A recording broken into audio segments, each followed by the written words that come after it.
So there is one topic that nearly every other demographic is talking about except for the queer community, and that is hurting our everyday and our long-term future.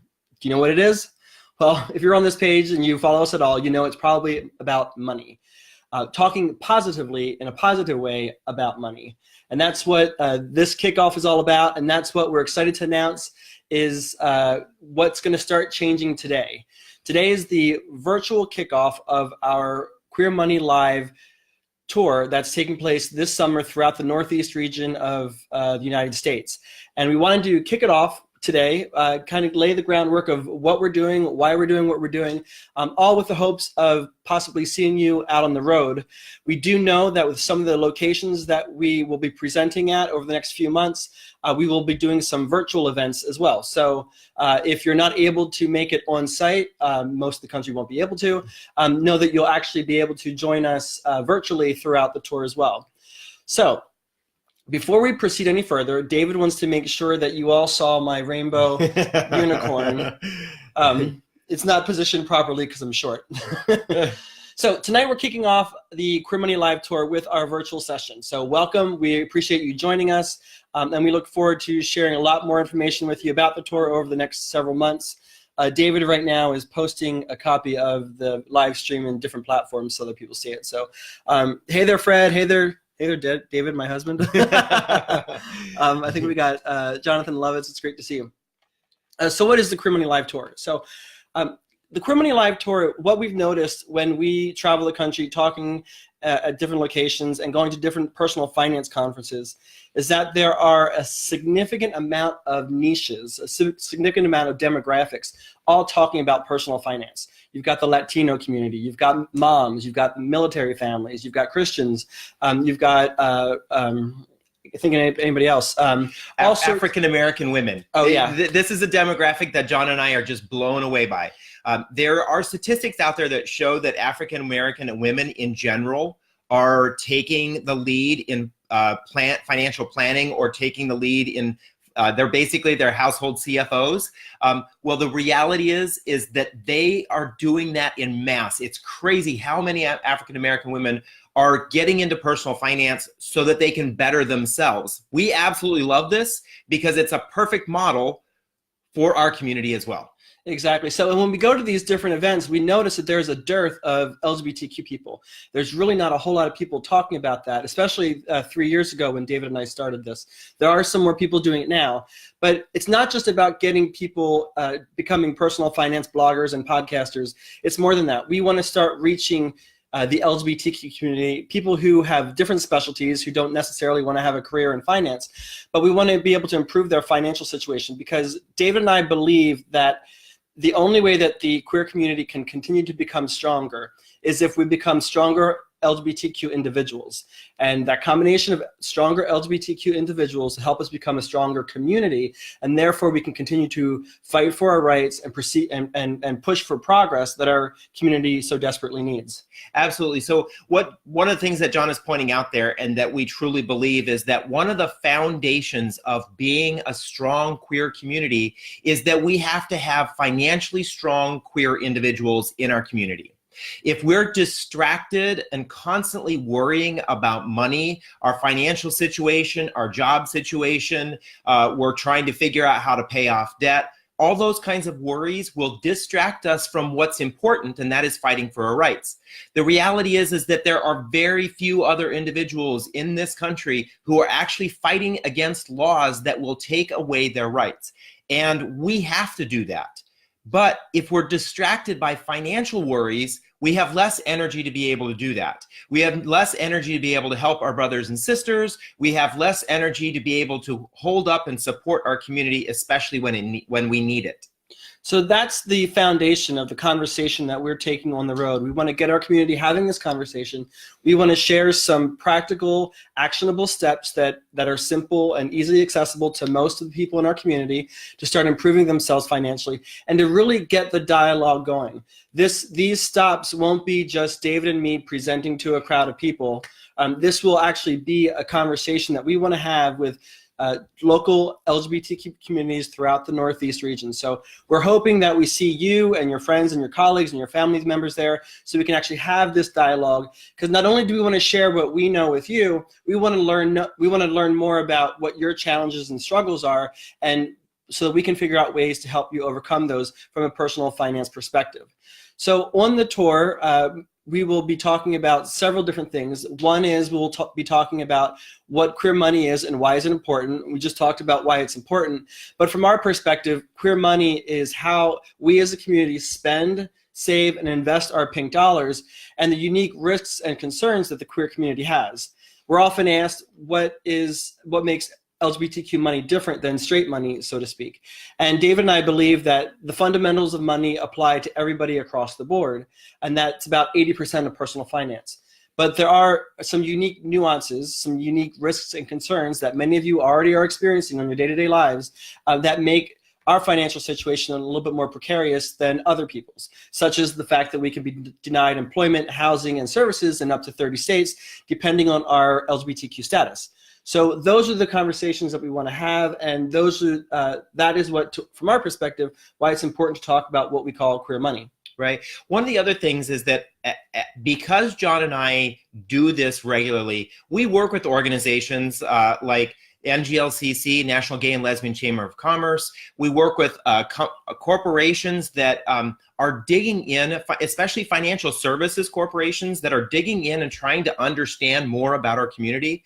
And we have this massive amount of data that really informs us as to areas that our community is doing well, areas of opportunity, and actually areas where we're struggling. And what that does is that allows us the opportunity to provide you with that kind of information, how you can overcome those obstacles.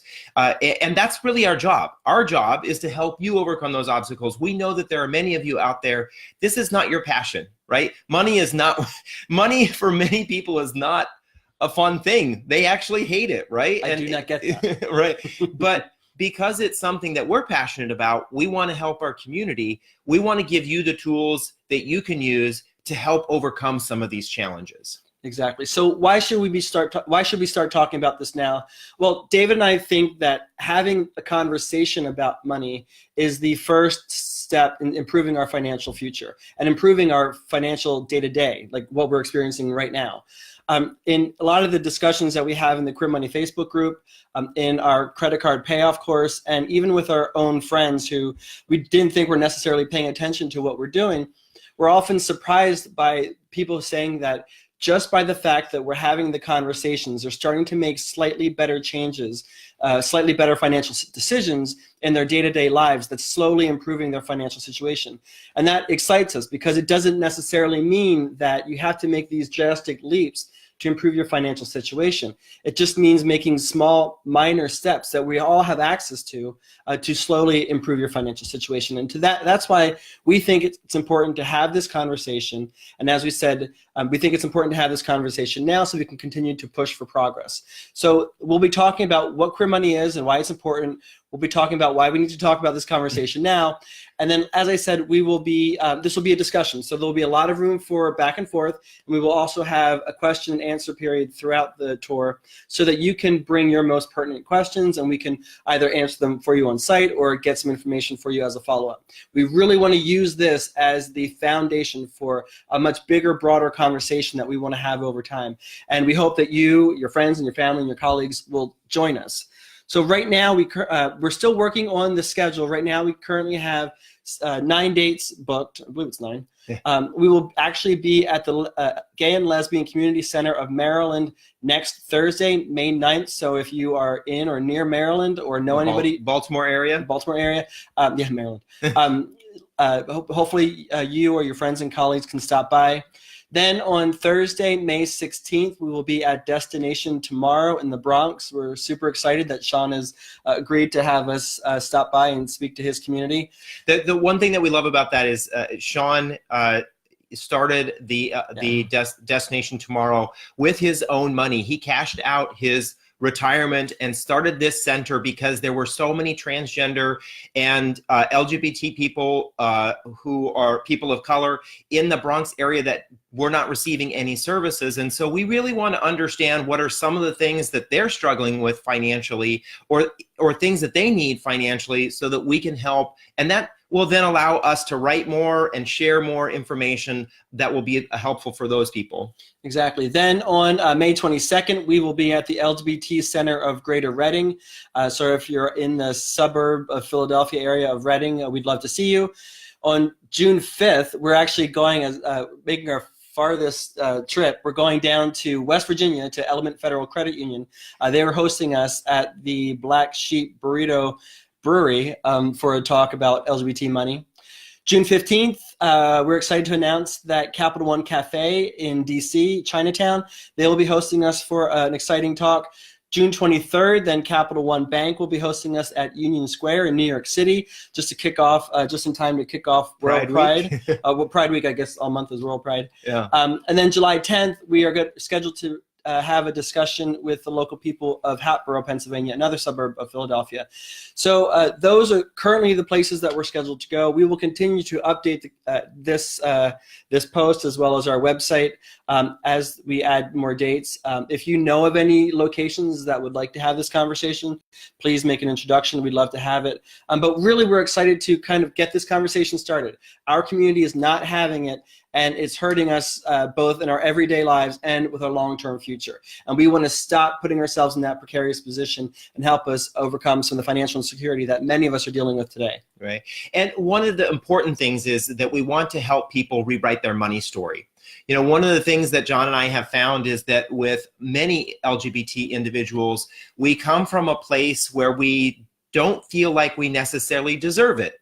Right? We don't deserve it, or we've been told all throughout our lives that that we're not good enough, that we can't be this kind of person, or we can't have that kind of success. But let's change that. Let's change that money story about ourselves, because there are people who are already doing it, and you can do it too.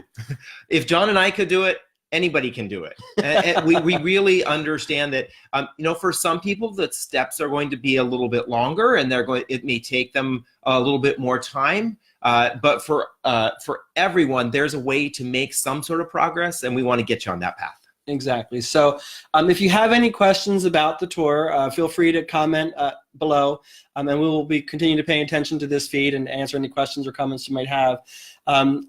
Or you need to reach out to us at media@debtfreeguys.com, and we'd love to hear from you. Any questions that you might have in advance of the tour, or any introductions you'd like to make, we'd love to meet you in advance. So thank you so much for joining us for this kickoff.